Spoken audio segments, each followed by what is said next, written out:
Bueno, el día de hoy platicaré en referencia a la analogía del Reynolds. Esta analogía parte de un hecho muy evidente.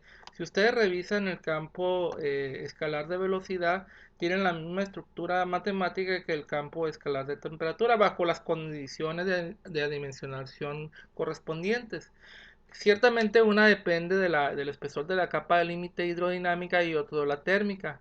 Sin embargo, descubrimos que hay una relación directa entre una y la otra. De hecho, una es directamente proporcional a la otra, siendo la constante de proporcional un cociente entre lo que viene siendo el coeficiente de difusión termal, que es el denominado alfa, y el coeficiente de difusión molecular de movimiento, que es nu, que es la división entre la viscosidad y la densidad.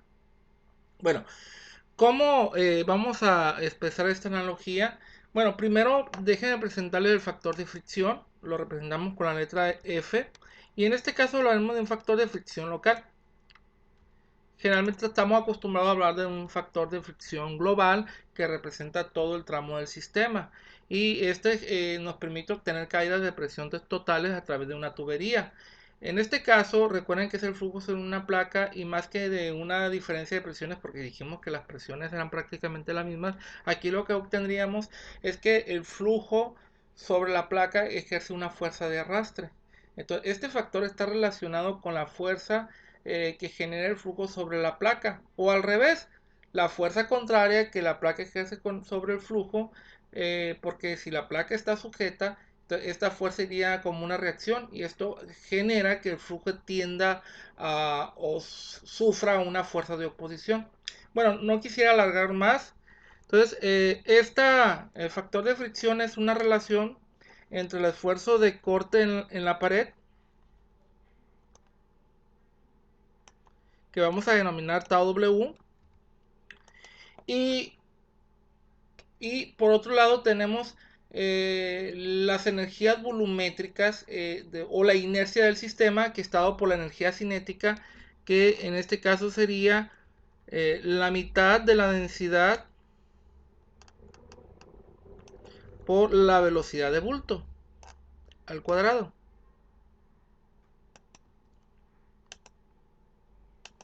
¿Ok? Esta sería la relación que yo necesito comparar. ¿Cuánta cantidad de movimiento se disipa sobre la pared? Entre la cantidad de movimiento que se mueve sobre el plano. Esta es la cantidad de movimiento en bulto que trae el fluido lejos de la capa límite. Bueno, ¿qué sigue? Bueno, ¿cómo calcular este TW? Este TW obedece la ley de Newton, estamos en régimen laminar. Y este TW, para yo poder calcularlo, tengo que recurrir a esta ley de Newton que les comento, que corresponde a la viscosidad por la variación de la velocidad del componente X, UX, que es el componente más importante de velocidad sobre la placa, con respecto a Y. Pero aquí es muy importante precisar que estaríamos hablando en la posición sobre la placa. No es cualquier esfuerzo de corte, es el que existe sobre la placa. Bien, fíjese que no pongo el signo porque me interesa solamente la parte absoluta de este esfuerzo de corte. Y le reitero, es el esfuerzo de corte que el fluido ejerce sobre la placa directamente. ¿Qué requiero? Pues requiero esta derivada. Esta derivada ya la hemos trabajado, no de esta forma. Nosotros hemos trabajado la derivada de Ux entre U infinito y conocemos la respuesta.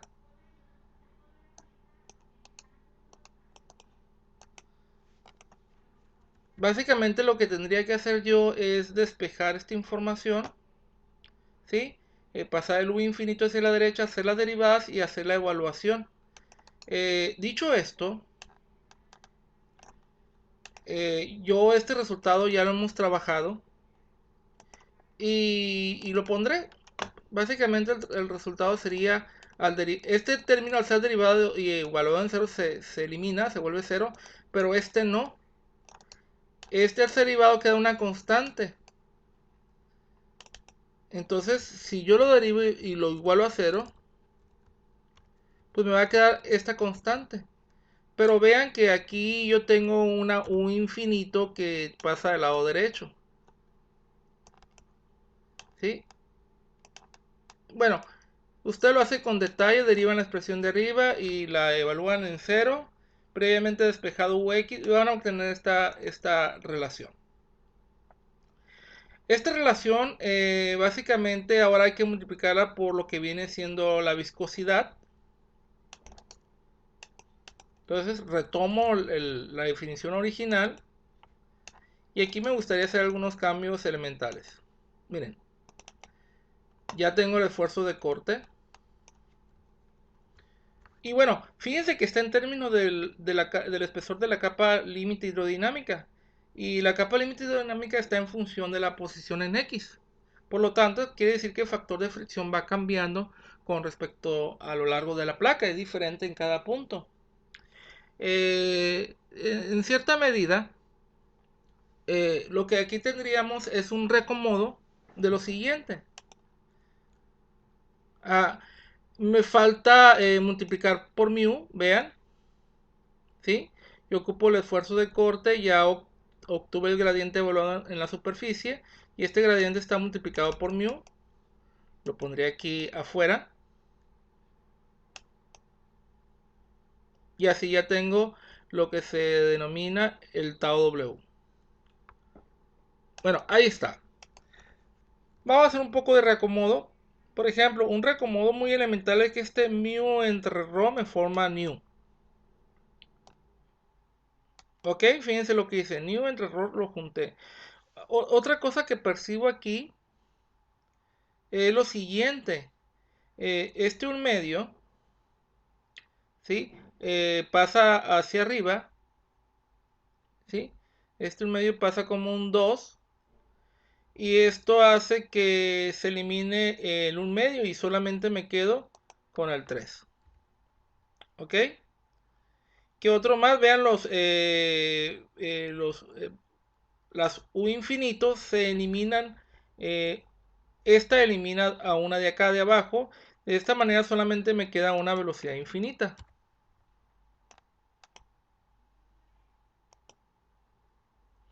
Y bueno, al final me queda el delta. El delta lo tengo que poner. A esto sería equivalente lo que viene siendo el factor de fricción. Y fíjense que está en función de delta. ¿Qué es lo que sigue? Bueno, lo que sigue ahora es sustituir su equivalente. Por aquí debemos de tener alguna de las tantas equivalencias que habíamos propuesto para delta. Y creo que en este momento nos conviene una formulación que dependa del reino. Sería lo más conveniente. Por aquí la debo de tener. Aquí es cuando se formuló.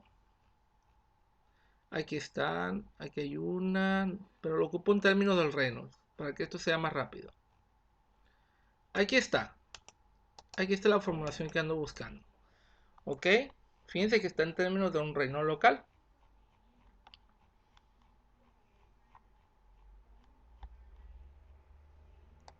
Ok, lo voy a poner aquí abajo. ¿Qué prosigue? Bueno, lo que prosigue es despejar esta delta para sustituirla arriba. Lo voy a dejar aquí reflejado para que veamos de dónde salió. ¿Sí? Uno de nuestros desarrollos anteriores. Entonces delta va a ser este número por x. X ya la pasé multiplicando al otro lado. Entonces si yo sustituyo esta información acá,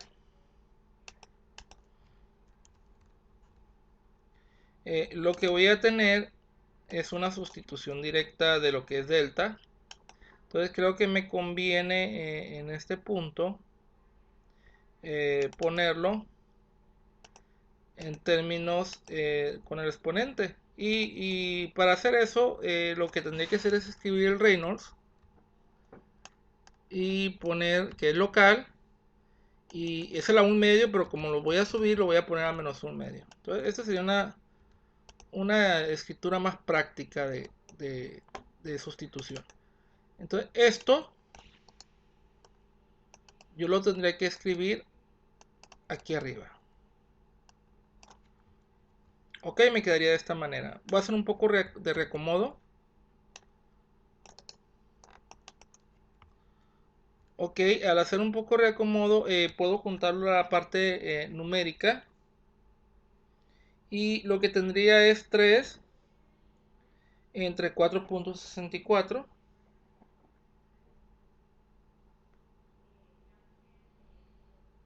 Y esto me daría 600.647. Ese sería el coeficiente. Punto 647. Ya me deshice de esta parte numérica. Este reino lo puedo quitar de aquí y lo puedo pasar arriba. Y si lo paso arriba me quedaría positivo. Pero aquí aparece algo bien interesante. Fíjense que esta new que está arriba yo la puedo pasar hacia abajo en forma de fracción. Y la puedo acomodar aquí. ¿Por qué de esta manera? Porque fíjense que me vuelve a aparecer el concepto de reino con estas variables. Esta es la definición de lo que denominamos reino local.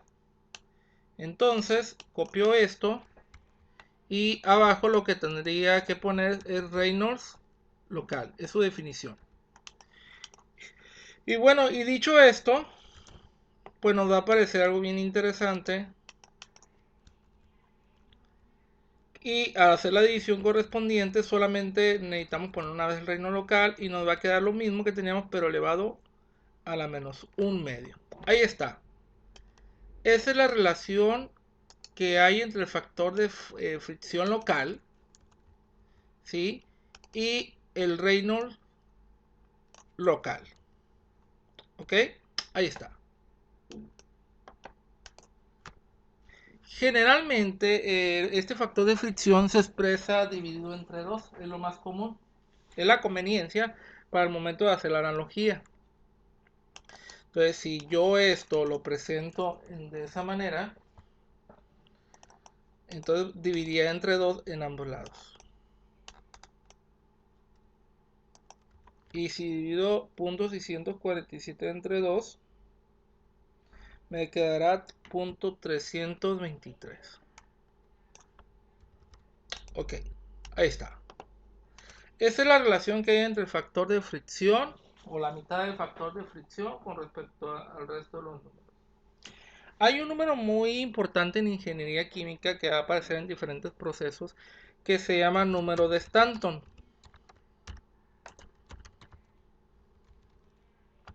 Y este número se representa con la letra ST.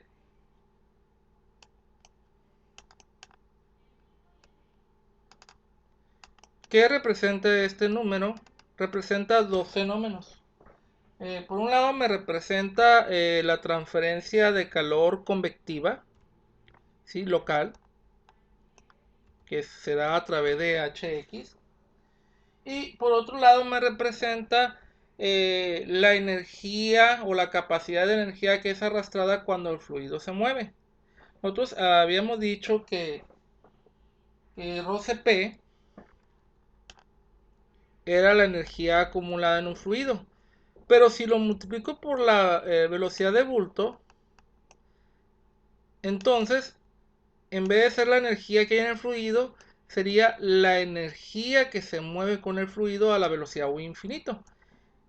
¿A qué energía me refiero? Bueno, recuerden que el fluido en bulto se mueve de izquierda a derecha a una temperatura T infinito, contiene entalpía.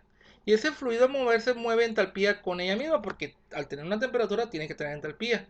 Entonces, el flujo de entalpía que se mueve de izquierda a derecha está dada por este producto. Mientras que la transferencia de calor convectiva es un flujo de energía que se mueve de manera perpendicular al flujo porque va de la placa hacia el fluido. Entonces, ¿qué hace el Stanton? El Stanton estaría comparando la energía que se mueve por convección o la energía que el fluido arrastra al moverse sobre la placa, pero a condiciones de bulto. Ahora, este número de Stanton se puede obtener a través de la combinación de otros números.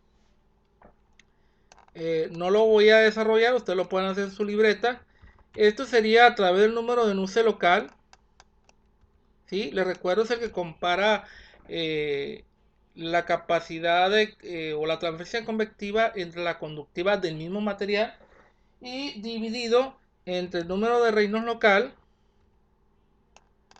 y el número de Prandtl. ¿Ok? Esta es la definición. No se lo podemos también poner en letras normales, es la costumbre, no lo había dicho anteriormente. Pero aquí tenemos que estos tres números se pueden agrupar para formar el número de Stanton. Y ojo, este es un número de Stanton local.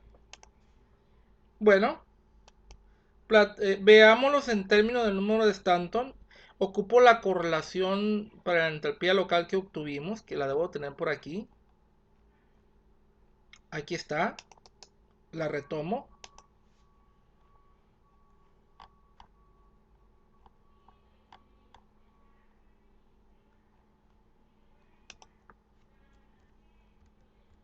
¿Sí? Ese es el resultado que nosotros obtuvimos. Y básicamente lo que tendríamos que hacer es lo siguiente, es sustituirlo en el concepto de lo que viene siendo el número de Stanton para reformular su significado. Entonces ya sabemos que esta es la definición, que es la agrupación de los otros números adimensionales. Entonces copio y voy a sustituir la correlación que obtuvimos para el Nusse local. Fíjense que este es el resultado que obtuvimos. Y lo voy a sustituir acá abajo. Y podemos procesar un poco más esta información. Vean que los números se repiten arriba y abajo.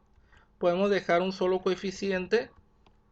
¿Y qué va a pasar con el Reynolds? Vean que este Reynolds entre el otro Reynolds va a quedar el mismo Reynolds elevado a la menos un medio. Y el Pram va a pasar algo muy parecido. Me va a quedar también negativo, pero elevado a la menos 2 tercios. Ok, a esto equivale el número de Stanton. Bueno, ¿y qué tiene que ver con la analogía de Reynolds? Tiene que ver con lo siguiente. Este resultado yo lo puedo reacomodar de la siguiente manera. Puedo hacer pasar el Prandtl al otro lado. Y si lo paso para acá, me va a quedar de esta manera. Me va a quedar como Prandtl a la 2 tercios. Y voy a obtener un resultado muy interesante, que es este que voy a poner centrado. Si ustedes comparan este resultado con el resultado que tuvimos, ustedes verán una pequeña diferencia entre uno y el otro. Bueno, si uno usara métodos numéricos más exactos, ¿sí? Recuerden que hicimos muchas aproximaciones, nos daríamos cuenta que este coeficiente es idéntico a este. ¿Y qué significa? Significa que este número dimensional equivale a este otro número adimensional. Entonces, concluiría yo que el factor de fricción, lo voy a reescribir esto, está relacionado con los otros números adimensionales de la siguiente manera.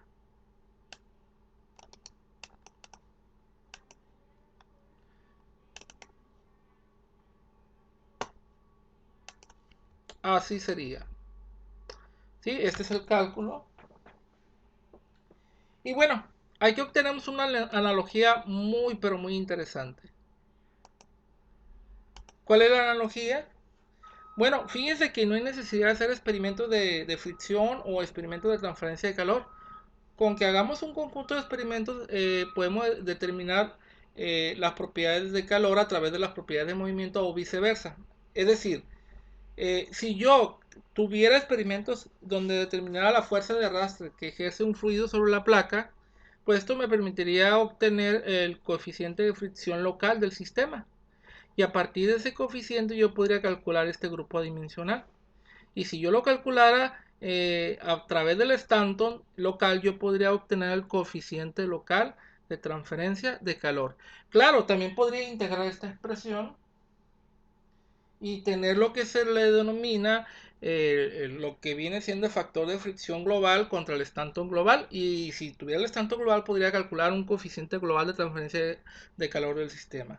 En resumen, a través de lo que yo denomino experimentos de arrastre del flujo sobre la placa, yo podría establecer el coeficiente de transferencia de calor convectivo, ¿sí?, que existiría sobre la placa si la placa estuviera calentando al fluido. Ese es el poder que tiene esta analogía.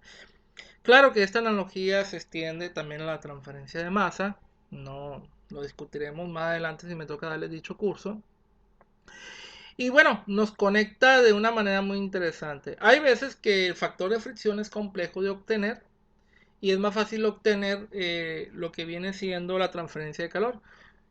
Cuando ocurre eso, entonces a partir de experimentos de transferencia de calor podemos obtener, ¿sí?, las fuerzas de arrastre que ejercen el fluido sobre el material.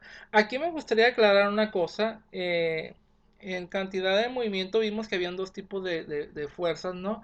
Hay unas fuerzas de arrastres de forma. Es como cuando tengo una esfera y mi fluido pasa a través de la esfera. Ese fluido, a pasar alrededor de la esfera, ejerce una presión sobre la esfera. A esas se le llaman fuerzas de arrastre de forma. Yo de las fuerzas de arrastre que estoy hablando son de carácter superficial, es decir, el objeto no está en medio del flujo de fluido, sino que lo toca a través de una superficie, es decir, no se opone a él. Y ahí sí quiero enfatizar que esta correlación solamente es válida en ese tipo de casos.